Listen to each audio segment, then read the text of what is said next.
At 2 p.m. on January 27, 2026, Lewis Hamilton took the wheel of Ferrari's SF-26 for the final 4 hours of Day 2 testing at Barcelona. What emerged from that session was a message of quiet confidence that has sent ripples through the paddock. After completing 121 laps with zero major issues, Ferrari is projecting a level of reliability that stands in stark contrast to the chaos of their 2025 season. But here's what's crucial. It's not just the numbers that matter.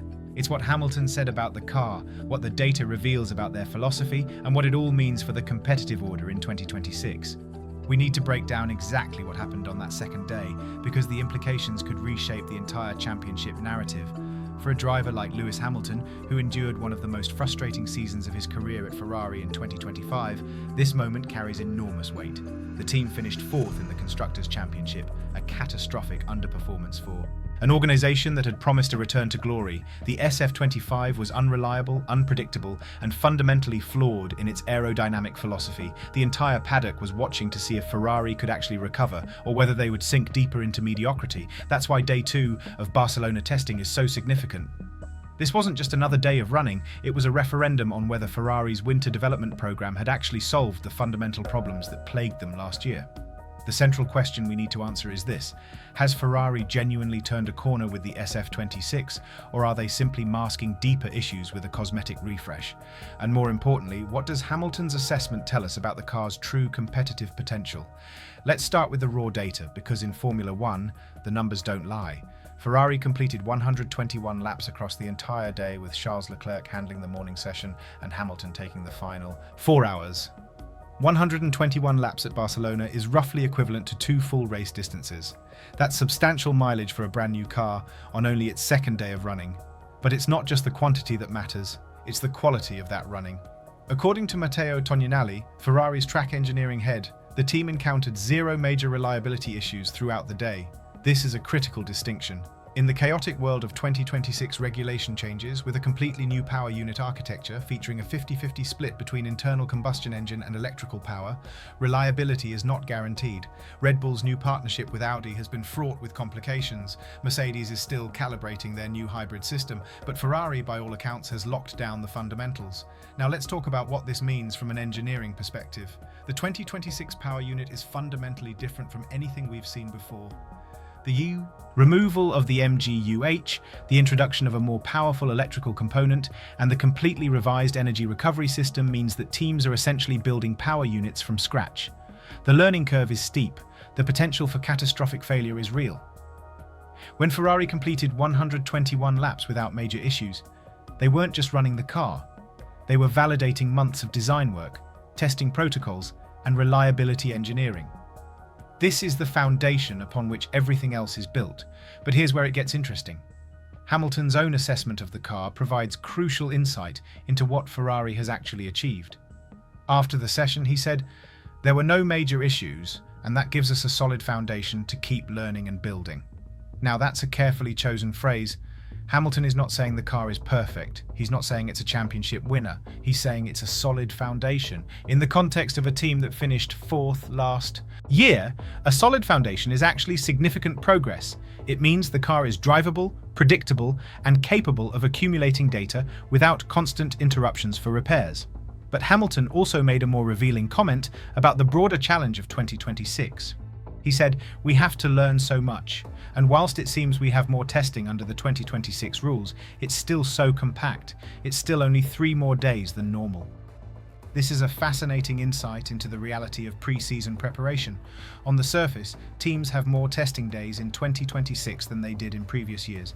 But Hamilton is pointing out that the learning curve is so steep and the number of variables so large that even with additional testing time, the margin for error is razor thin. Every lap matters. Every data point is crucial. Ferrari can't afford to waste time on fundamental issues. They need to be extracting performance from day one. The technical deep dive into the SF-26 reveals a car that is evolutionary rather than revolutionary. The chassis itself follows the new 2026 regulations, which mandate smaller, lighter vehicles compared to 2025. The active aero system is integrated into the front and rear wings, replacing the old DRS system entirely. This is a fundamental change in how drivers manage downforce and drag on the straights. Instead of a binary on-off system, drivers now have a variable tool that requires constant management, especially in the context of the new power unit's energy constraints. What's particularly interesting about Ferrari's approach is their philosophy on cooling and packaging. The SF-26 features relatively generous side pod inlets compared to some of the more aggressive designs we've seen from other teams. This suggests Ferrari has prioritized reliability and consistent cooling over absolute aerodynamic efficiency. In the context of a brand new power unit with untested thermal characteristics, this is a sensible trade-off. You can always optimize aerodynamics later. You can't fix a melted engine mid-season. The suspension geometry also tells a story. Ferrari has retained a push rod configuration at the rear, which is a continuation of their 2025 philosophy. However, the specific geometry of the upper wishbone mounting suggests they've made refinements to improve the car's stability under acceleration and braking. The goal is to maintain a consistent ride height, which in turn keeps the floor and diffuser working efficiently. This is a mechanical solution to an aerodynamic problem, which is exactly the kind of integrated thinking that separates championship-winning teams from the rest of the grid. Now let's place this in the context of the competitive landscape. How does Ferrari's approach compare to their main rivals? The most obvious comparison is with Red Bull, who are running a completely new power unit from Audi. Red Bull's testing so far has been marked by impressive mileage numbers, but also by some concerning reliability hiccups. Liam Lawson, Red Bull's test driver, completed 107 laps on day one of Barcelona, which is roughly equivalent to 1.7 race distances. That's solid, but it's not dramatically more than Ferrari's 121 laps. What's more telling is that Red Bull has had to deal with several power unit-related issues, suggesting their integration work is still ongoing. Ferrari's 0 major issues in 121 laps is a stark contrast. Then there's Mercedes, who are running their own revised power unit and have been relatively quiet during testing. The W17 completed a respectable number of laps on day one, but Mercedes has historically been cautious with their testing approach, preferring to gather data methodically rather than chase headline lap counts. The real competitive battle will emerge when we see actual lap times, not just mileage figures. What makes Ferrari's position particularly interesting is that they're not trying to reinvent the wheel. They're not pursuing a radical aerodynamic philosophy or a completely novel power unit architecture. Instead, they're executing a disciplined, methodical approach to understanding the new regulations. This is a team that learned a harsh lesson in 2025 about the dangers of over-ambition and under-delivery. The SF-26 feels like a car designed by engineers who have been humbled by failure and are determined not to repeat it. Hamilton's own technical feedback provides another layer of insight. In a separate comment, he addressed the power unit challenge directly. He said the power unit is a lot different. Recharging this battery, the D rates, understanding how to utilize the power per straight, and recover it the most. This is not a casual observation. Hamilton is highlighting the core challenge of 2026. The power unit is no longer a simple combustion engine with a hybrid assist. It's a complex energy management system where the driver plays a central role in extracting performance. The electrical power is not infinite. It must be managed, rationed, and deployed strategically. This is a skill that will take time to develop, and it's an area where experience matters enormously. What's particularly revealing is that Hamilton is already thinking about optimization. He's not just adapting to the car, he's analyzing how to extract maximum performance from the power unit's energy constraints. This is the mindset of a driver who is taking the SF-26 seriously as a potential championship contender. If Hamilton thought the car was fundamentally flawed, his commentary would be different. Instead, he's focused on the tactical challenge of mastering a new system. The reliability data also has strategic implications for the development race ahead. If Ferrari has genuinely solved the power unit integration challenge, they have a significant advantage in the early part of the season. Other teams will be dealing with reliability issues and learning curves. Ferrari can focus on performance optimization. This is why the first few races of the season are so critical. A team that can accumulate mileage without interruption, that can gather clean data, and that can iterate quickly on performance upgrades will pull ahead. A team that is constantly dealing with reliability issues will fall behind, and catching up mid-season is incredibly difficult under the budget cap constraints. The strategic implications extend beyond just the first few races. If Ferrari's approach proves successful, it will force rivals into difficult decisions. Red Bull might have to accept that their Audi partnership is a longer-term investment, and that 2026 might not be their year. Mercedes might have to accelerate their development program to catch up. McLaren, who are running a Mercedes power unit, will benefit from Mercedes' progress, but might be limited by the customer nature of their arrangement. The entire competitive hierarchy could be reshuffled based on which teams have solved the 2026 puzzle and which are still struggling. There's also a psychological element at play here. For Ferrari, a strong start to testing is a massive confidence boost after the disaster of 2025.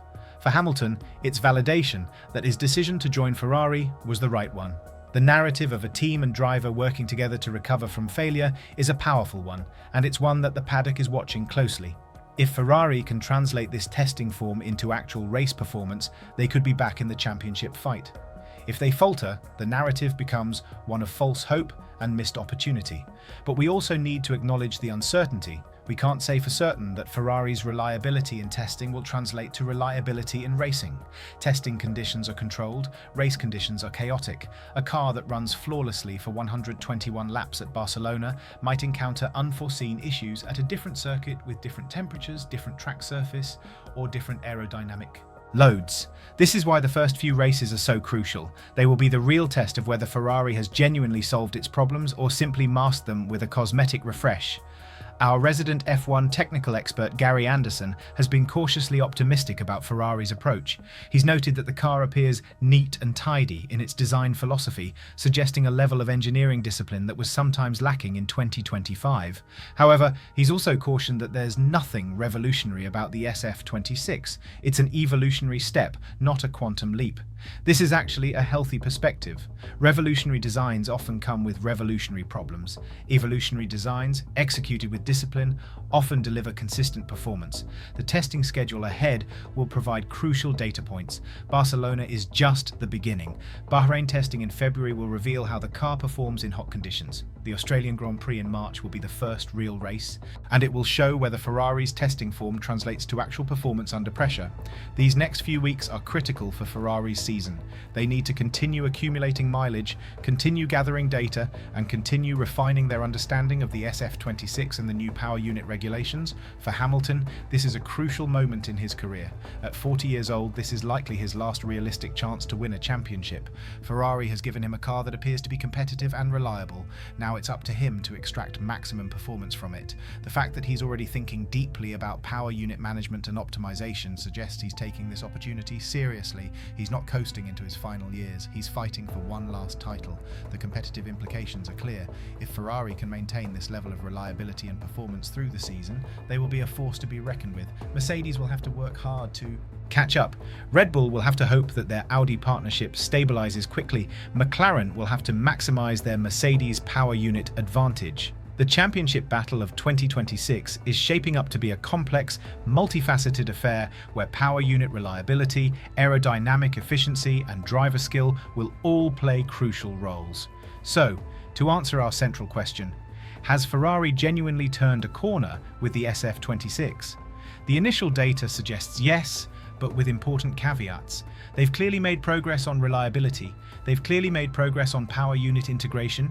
They've clearly made progress on the fundamental engineering discipline that was lacking in 2025. But whether this translates to championship success remains to be seen.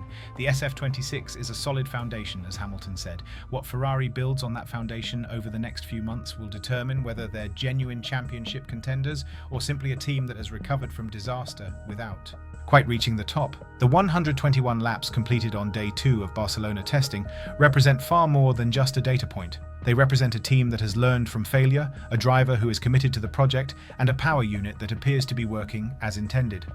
In the complex, high-stakes world of 2026 Formula One, that's a significant achievement. The real verdict on the SF-26 won't be delivered until we see actual race performance, but the foundation has been laid.